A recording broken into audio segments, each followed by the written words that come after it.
दोस्तों आज के वीडियो में हम लोग डिस्कस करने वाले हैं यूनिवर्सिटी बिट्स के बारे में। ये बहुत ही इंपॉर्टेंट पॉइंट है दोस्तों। यूनिवर्सिटी बिट से बहुत ही क्वेश्चन पूछे जाते हैं और ये ऐसा पार्ट है जिसमें हम कई सारे ऐसे फेमस राइटर्स को पढ़ते हैं जो उस समय बहुत ही पॉपुलर होते थे, है ना। यूनिवर्सिटी बिट्स जो है एक अपने आप में फ्रेज बनाया गया था, use to name a group of late ये 16th सेंचुरी में, यानी कि आप मान के चलें एलिजाबेथन पीरियड में ये बहुत ही पॉपुलर हुआ था। एलिजाबेथन पीरियड 16th सेंचुरी में चल रहा था, है ना। और उस समय ये काफ़ी कुछ प्ले राइट्स और पम्पलेटर्स के माध्यम से पब्लिश हो रहा था, है ना। और इसमें वो लोग इंक्लूडेड थे जो दो पार्ट में डिवाइड हुआ था। ध्यान रखना दोस्तों कि यूनिवर्सिटी बिट्स जो है एक जैसे कि एक वृक्ष की दो शाखाएं हो जाती हैं, है ना। उस तरीके से ये एक दो तरीके से डिवाइड हुआ था। एक पार्ट ये था दोस्तों कि जिसमें ऑक्सफोर्ड और कैम्ब्रिज के स्टूडेंट मिलकर के पढ़े हुए थे, जिसमें से इंक्लूडेड थे Christopher Marlowe, Robert Greene, Thomas Nashe, है ना। ये जो कैम्ब्रिज से पढ़े हुए थे John Lyly, Thomas Lodge, George Peele, ये ऑक्सफोर्ड से पढ़े हुए थे, है ना। तो इन दोनों को ग्रुप को मिला करके तो एक ब्रांच बनाई गई थी। और दूसरी ब्रांच इस तरह थी दोस्तों कि वो लोग पढ़े लिखे तो नहीं थे उस जो है यूनिवर्सिटी से, लेकिन उस समय ड्रामा का प्रचलन बहुत तेज़ी से चल रहा था, ड्रामा बहुत तेज़ी से पब्लिश हो रहा था। तो वो ड्रामा पब्लिश करते थे और वो अच्छे स्कॉलर थे ड्रामा के लिए, है ना। तो इनके जो पब्लिशर थे जिन्हें हम जो है आगे हम बताएंगे कि किन्होंने जो है यूनिवर्सिटी विट्स की बात की थी और यूनिवर्सिटी विट्स को पब्लिश किस तरीके से उनके मन में ये विचार आया था, है ना। ये इसके बारे में हम लोग आगे डिस्कस करेंगे। समझ में आ गई बातें। तो दो पार्ट, जैसे एक ब्रिज की दो शाखाएं हो गई, एक शाखा ये है, एक शाखा ये है। एक शाखा ये है जिसमें ये शाखा में जैसे कि ऑक्सफोर्ड और कैम्ब्रिज के बच्चे मिले हुए हैं, स्टूडेंट हैं, इंक्लूड हैं। और ये वो शाखा है जो ड्रामा पब्लिश करते हैं, ना, बेहतर ड्रामा लिखते हैं, वो इसमें इंक्लूडेड हैं। तो दो दो लोगों में डिवाइड है। तो इसीलिए इसे यूनिवर्सिटी विट्स के रूप में जाना गया है ना। समझ में आ रही दोस्तों? इतनी बातें क्लियर हुआ कि नहीं हुआ? चलो अब हम लोग बात करते हैं इसमें कि जो ऑक्सफोर्ड और कैम्ब्रिज को मिलाकर के, इनके स्टूडेंट को मिलाकर यूनिवर्सिटी बिट्स बनाया गया। अब ये पॉपुलर हुआ। अब ध्यान रखना दोस्तों, who become popular secular writers, है ना, ये ऑक्सफोर्ड और कैम्ब्रिज को मिला करके। और जो सबसे ज़्यादा फेमस इस यूनिवर्सिटी बिट्स में फेमस राइटर माने जाते हैं वो हैं आपके क्रिस्टोफर मार्लो। ये जरूर पॉइंट आउट कर लीजिएगा। जो सबसे ज़्यादा फेमस माने जाते हैं वो हैं आपके क्रिस्टोफर मार्लो, है ना। ये सबसे ज़्यादा फेमस यानी कि यूनिवर्सिटी बिट्स के मेन जो है प्रोटोगनिस्ट माने जाते हैं वो क्रिस्टोफर मार्लो है। समझ में आ रहे दोस्तों? चलिए अब हम बात करते हैं, ध्यान रखना, कि जो ऑक्सफोर्ड यानी कि जो कैम्ब्रिज से जो पढ़े हुए स्टूडेंट हैं, कैम्ब्रिज से पढ़े हुए जो राइटर हैं वो कौन कौन हैं। तो कैम्ब्रिज से पढ़े हुए आपको नोट डाउन कर लेना होगा, है ना। ये कैम्ब्रिज से कौन कौन पढ़ के आया है, कैम्ब्रिज से पढ़े हुए लोग कौन कौन से हैं, इनको जानने के लिए आपको ये जानना होगा कि इनमें इंक्लूड हैं Christopher Marlowe, Robert Greene, Thomas Nashe. Christopher Marlowe, Robert Greene, Thomas Nashe, ये तीन राइटर्स आपको ध्यान रखना होगा। ये कैम्ब्रिज से पढ़े हुए हैं, है ना। और ऑक्सफोर्ड से कौन कौन है, ये ऑक्सफोर्ड से पढ़े हुए, ध्यान रखना दोस्तों, ऑक्सफोर्ड से पढ़े हुए, इसमें ऑक्सफोर्ड से इंक्लूडेड है। तो इसमें है आपके जॉन लिली। कौन कौन है दोस्तों? जॉन लिली है ना, ये ध्यान रखना। जॉन लिली हैं, लॉज, थॉमस लॉज हैं और जॉर्ज पीले, तीन ये हैं।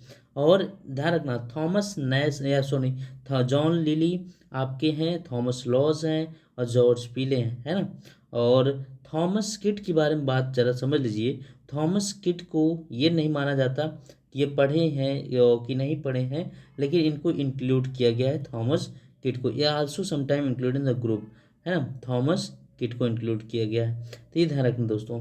अब आपको ध्यान रखना है, कभी कभी पूछा जाता है कि ये टीजीटी पीजीटी एग्जाम में आपसे कि कैम्ब्रिज यूनिवर्सिटी विट्स में कौन कौन से ऐसे राइटर्स हैं, कौन कौन से जो है ऑथर्स हैं जो कैम्ब्रिज यूनिवर्सिटी से पढ़े हुए हैं, है ना। तो उसमें हो सकता है आपको जो है एक ही नाम दिया जाए, जैसे Christopher Marlowe, Robert Greene, Thomas Nashe, ये तीन नाम दिए, या फिर कह दीजिए कौन नहीं पढ़े हैं? तो 3 नाम दे करके एक नाम आपको जो है थॉमस किड का या थॉमस या जो है थॉमस नैश का इंक्लूड कर जो है जो थॉमस लॉज का इंक्लूड कर देगा, इससे आपको कन्फ्यूज़न हो जाएगा, है ना? तो ये ध्यान रखना, ठीक है दोस्तों? ये चीज़ इंपॉर्टेंट बात समझ में आ गई। चलो, है ना? अब आपको इस समय पॉपुलर कौन सबसे ज़्यादा था? तो बता दिया क्रिस्टोफर मार्लो थे, ठीक है ना? यूनिवर्सिटी भी समझ में आ गया। इसमें 7 टोटल कितने राइटर्स हैं? 7 हैं। कौन कौन? अब याद रखना, Christopher Marlowe, Robert Greene, Thomas Nashe, है ना, Thomas Lodge, Thomas Kyd, John Lyly, George Peele, है ना? ये आपको ध्यान रखना दोस्तों कि इस यूनिवर्सिटी बेस में 7 राइटर्स इंक्लूडेड हैं। ये इंपॉर्टेंट है दोस्तों, बहुत इंपॉर्टेंट है उस समय के लिए, है ना? आइए आइए अब हम कुछ क्वेश्चन कर लेते हैं। What is the meaning of wits? Wits का मीनिंग तो आप लोग जानते होंगे। विट्स का मीनिंग क्या होता है ना? विट्स का मतलब होता है अपने आप में, जिसे स्कॉलर कहते हैं, स्कॉलर कहते हैं कि नहीं दोस्तों, तो वो होता है wits. Now is that clear? तो यहाँ पर आपको option A is the correct answer होगा, Thomas sorry scholar. Next next, who represent pre Shakespearean drama, है ना? Who represent pre Shakespearean drama, उस समय बहुत तेज चल। अच्छा, एक बात और ध्यान रखना दोस्तों, जो क्रिस्टोफर मार्लो हैं और जो है क्रिस्टोफर मार्लो जो हैं वो पूरे तरीके से ब्लैंक वर्ड्स में चीज़ों को पब्लिश कर रहे थे, है ना? यहाँ पर अब आपको ध्यान रखना है, who represent pre Shakespearean drama, किसने प्री शेक्सपियरियन ड्रामा को रिप्रेजेंट किया था? तो वो आपके यूनिवर्सिटी विट्स हैं, यूनिवर्सिटी विट्स हैं, है ना? ठीक है दोस्तों, चलिए next question. Who prepared a solid group ground of और शेक्सपियर? बिल्कुल यूनिवर्सिटी विट्स ने सॉलिड, बिल्कुल, क्योंकि यहाँ पर जो ब्लैंक वर्ड्स में वो ब्लैंक वर्ड्स जो पब्लिश हुआ था, ब्लैंक वर्ड्स जो इस समय लिखा जा रहा था, है ना? ब्लैंक वर्ड्स में सारी चीज़ें लिखी जा रही वो सबसे ज़्यादा सूटेबल किसके लिए हुई हैं? शेक्सपियर के लिए हुई हैं। उन्होंने अपने मैक्सिमम जो ड्रामा है वो ब्लैंक वर्ड्स में ही लिखे हुए हैं, है ना? क्लियर हुआ? चलो, who prepared a solid ground for Shakespeare? तो ये सॉलिड ग्राउंड तैयार किया गया है शेक्सपियर के लिए, है ना, यूनिवर्सिटी विट्स के द्वारा। Next point, which century university wits belong to? किस सेंचुरी में बिलोंग कर रहा था? आपको बताया गया ये 16 सेंचुरी में बिलोंग कर रहा था, है ना दोस्तों? चलो नेक्स्ट क्वेश्चन, चलो नेक्स्ट सेक्शन, इसको आप पॉइंट आउट कर सकते हैं, 16 सेंचुरी। क्लियर हो गया? यहाँ पर option B. Of which university Christopher Marlowe took his education? किस university of which university Christopher Marlowe, which university, किस यूनिवर्सिटी के Christopher Marlowe took his education? Christopher Marlowe ने किस यूनिवर्सिटी से अपना एजुकेशन लिया था? तो आप देखो आगे आपसे, तो ये कैम्ब्रिज से जुड़े हुए थे, है ना दोस्तों? कैम्ब्रिज से, नॉट ऑक्सफोर्ड, ना ही विटनबर्ग, है ना? तो आपको लगाना होगा option B is the correct answer, Cambridge. अब यहाँ पर क्रिस्टोफर मार्लो के बारे में थोड़ा समझ लीजिए। क्रिस्टोफर मार्लो, इनका जन्म 1564 में, इनकी डेथ 1593 में हुआ है। Was an English playwright, है ना, poet, playwright, poet, translator of the Elizabethan era. आप कितनी एज से शुरू कर दिए थे? अपने 14 साल की एज से ही ये जो है अपने प्ले राइट को लिखना, है ना, ये सारा काम शुरू कर दिए थे, ठीक है दोस्तों? अटेंड द किंग्स स्कूल, है ना, वहाँ के शिक्षक जो है अटेंडेंट थे। Canterbury, Canterbury on scholarship, and 2 years later Corpus Christi College, Cambridge, where he also studied on scholarship and received his bachelor award degree in 1584, है ना? तो आप लोग जहाँ जाएंगे गूगल पे, विकीपीडिया पे पढ़ेंगे about the Christopher Marlowe, then you meet many points of about the Christopher Marlowe. But that is a familiar of Christopher Marlowe. He was born 1564 and he died 1593. Now is that clear? चल next point, among university wits who were the member those took his education from Cambridge university. देखो हमने point शुरू में ही बताया था दोस्तों, किस तरह से इससे क्वेश्चन पूछा जाता है, ये ध्यान रखना है आपको कि क्वेश्चन कैसे। अभी आपके पास ऑक्सफोर्ड के भी पूछे जाएंगे और कैम्ब्रिज से भी पूछे जाएंगे। एमंग यूनिवर्सिटी विट्स, यूनिवर्सिटी के बीच में कौन मेंबर्स जो है एजुकेशन पाए थे कैम्ब्रिज यूनिवर्सिटी से। तो आपको बताया गया कैम्ब्रिज यूनिवर्सिटी से कौन कौन एजुकेशन पाया था। वो है क्रिस्टोफर मार्लो, आपका जो है रॉबर्ट ग्रीन, थॉमस नैज, ये कैम्ब्रिज से थे। तो क्रिस्टोफर मार्लो भी ठीक है ना, क्रिस्टोफर मार्लो भी ठीक है, रॉबर्ट ग्रीन भी ठीक है और थॉमस नैश भी ठीक है। तो यहाँ पर ऑल ऑफ दीज ये सभी इंक्लूडेड हैं। और आपको जो है ऑक्सफोर्ड से कौन कौन इंक्लूडेड है था। ऑक्सफोर्ड से आपका जॉन लिली है, थॉमस लॉज हैं, जॉर्ज पीले। ठीक है दोस्तों, यस। चलिए अब हम देख लेते हैं यहाँ पर among university wits who were the member that took his education from Oxford University. अब ऑक्सफोर्ड यूनिवर्सिटी की बात कर रहा है, इसमें से कौन कौन ने शिक्षा लिया था, है ना। तो आपको बताया गया John Lyly, Thomas Lodge, George Peele, all of these included in the university of Oxford. All of these that is a important. Now is that clear. चलो नेक्स्ट क्वेश्चन, अच्छा इसके बारे में थोड़ा सा पढ़ लीजिए। Three of the wits John Lyly, Thomas Lodge and George Peele were graduate of Oxford university and Cambridge university, Christopher Marlowe, Robert Greene and Thomas Nashe. Which writer sometime consider as one of the university wits, कौन consider किया जाता है one of the university wits. Which writer sometime considered as one of the university wits. बिल्कुल देखो, जो Christopher Marlowe हैं और आपका रॉबर्ट ग्रीन हैं, थॉमस नैश हैं और जॉन लिली हैं, थॉमस लॉज हैं और आपके जॉर्ज पिले, ये तो थे ही ऑक्सफोर्ड और कैम्ब्रिज में। लेकिन थॉमस किट को भी इंक्लूड किया गया था, है ना। तो ये इंक्लूडेड थे उसमें, तो इसलिए थॉमस किट आपका करेक्ट आंसर होगा। आपका C is the correct answer. Yes yes, Thomas Kyd is also sometime included the group university wits, यद्यपि he was not from any of the above mention university. मैंने बताया था ना कि दो ब्रांचेस में डिवाइड था यूनिवर्सिटी विट्स। एक ब्रांच में वो था वो लोग जो कि जो है ऑक्सफोर्ड और कैम्ब्रिज से पढ़े हुए थे, और दूसरे वो लोग थे जो ऑक्सफोर्ड और कैम्ब्रिज से नहीं पढ़े हुए थे। Next question, who wrote the play doctor fosters. बहुत अच्छा पॉइंट है दोस्तों। डॉक्टर फॉस्टर्स को किसने लिखा है, तो ये लिखा है आपके क्रिस्टोफर मार्लो। डॉक्टर फॉस्टर बहुत अच्छी स्टोरी है, ये आप लोग पढ़िएगा, है ना। ये टोटल फिक्शन पर आधारित है, तो डॉक्टर फॉस्टर्स की स्टोरी है। Yes, B is the correct answer.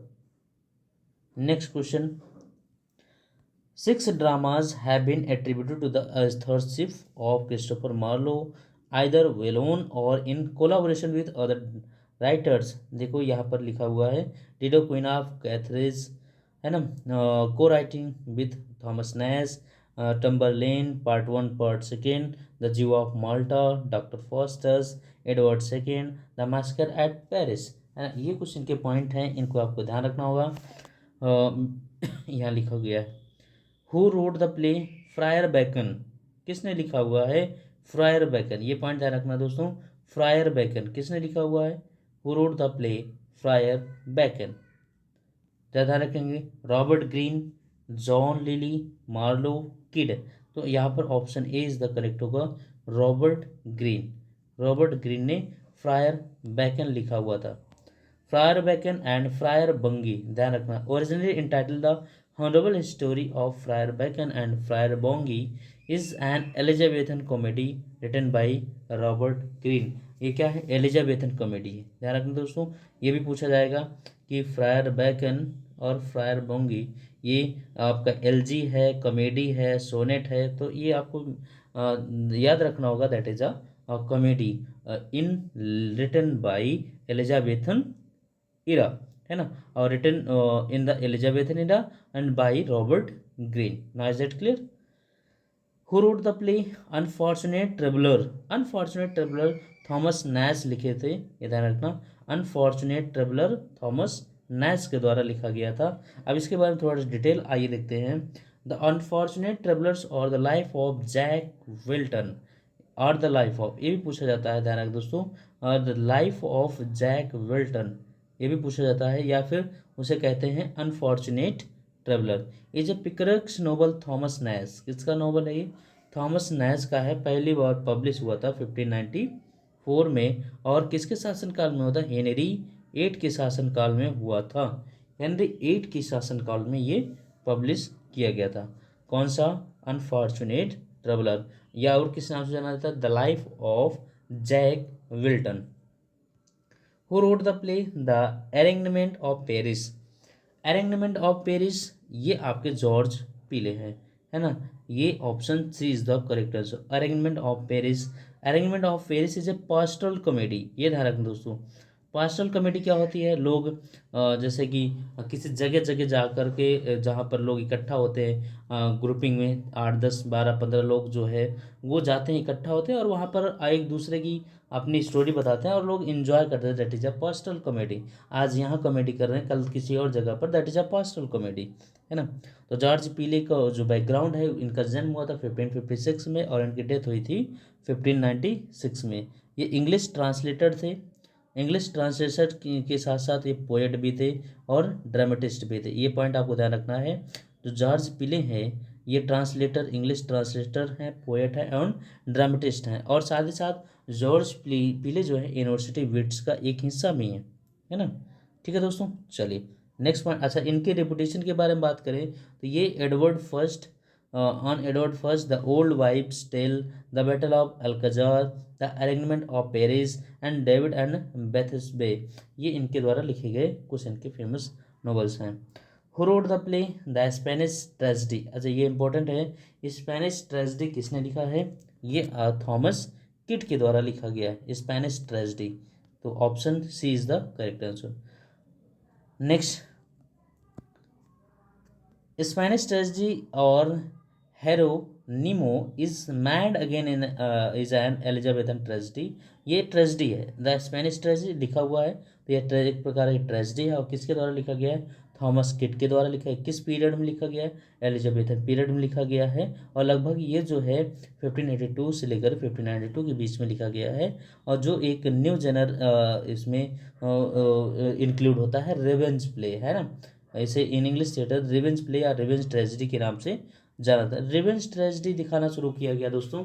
Reason ये है ना कि अभी तक जो भी ट्रेजेडी होती थी उसका जो है कहीं ना कहीं जो प्रोटागोनिस्ट होता था वो जो है पूरी तरीके से मारा जाता था। लेकिन अब उस प्रोटागोनिस्ट के बदले अगर वो मारा गया है तो उसका कहीं ना कहीं से जो है बदला लिया जाता था, इसलिए उसे रिवेंज कहा गया है। ठीक है दोस्तों। Shakespeare's play Hamlet follow the genre founded in English by Thomas Kyd play, है ना। तो the Spanish tragedy, Spanish tragedy यहीं से लिखा गया है। शेक्सपियर का जो प्ले हैमलेट है ये कौन से जेनर को फॉलो करता है? थॉमस किड के द्वारा, वो है आपका स्पेनिश ट्रेजेडी। क्लियर। चलो 15 नंबर क्वेश्चन है, who use the term university wits first. ये क्वेश्चन आ गया, यही मैं बताने वाला था वहाँ पर दोस्तों। ध्यान रखना, जॉर्ज सेंटिबरी, ये इन्होंने पहली बार जो है जॉर्ज सेंटिबरी पहली बार इन्होंने यूनिवर्सिटी विट्स की बात की थी और इन्होंने ही एक वृक्ष की दो शाखा को मेंशन किया था। वृक्ष की दो शाखा मेंशन का मतलब ये दोस्तों, एक शाखा ये था कि जहाँ पर यूनिवर्सिटी विट्स और कैम्ब्रिज के स्टूडेंट इंक्लूड थे और दूसरी तरफ वो लोग थे जो ड्रामा लिखते थे। ठीक है दोस्तों, समझ में आया। चलो नेक्स्ट बात करते हैं। ये लिखा हुआ है, the term university wits was not use in their lifetime. हमेशा जो यूज तो नहीं था, लेकिन जो है जॉर्ज सेंटबरी के द्वारा 19th सेंचुरी में ये जर्नलिस्ट रूप से अथर के रूप में पब्लिश किया गया। It is an old saying, if there is no Marlowe there is no Shakespeare. बिल्कुल, it is an old saying, ये पुरानी कहावत है। If there is no Marlowe, बहुत अच्छा टाइटल है, ये आपको ध्यान रखना होगा, बहुत अच्छा कोटेशन है दोस्तों। If there is no Marlowe, है ना।